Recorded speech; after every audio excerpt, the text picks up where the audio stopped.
Hello. Hello Nasreen, क्या हाल है? हाँ मैं ठीक हूँ ज़ैनब, और अभी मसरूफ़ हूँ थोड़ी, तो क्या बाद में बात करूँ तुमसे? क्या आज हम मिल सकते हैं नसरीन? क्या हुआ ज़ैनब, तुम ठीक हो ना? हाँ ठीक हूँ मैं।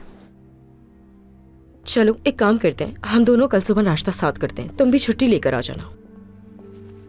ठीक है, मैं कोशिश करूंगी कि कल मुझे छुट्टी मिल जाए। करीम साहब आ रहे हैं, मैं बाद में बात करूंगी। हाँ ठीक है, मैं भी उन्हें ही कॉल करने वाली थी। चलो मिलती हूँ, खुदा हाफिज। ज़ैनब, मैं मीटिंग में जा रहा हूँ, तुम डॉक्यूमेंट्स तैयार कर दोगी क्या? जी करीम साहब।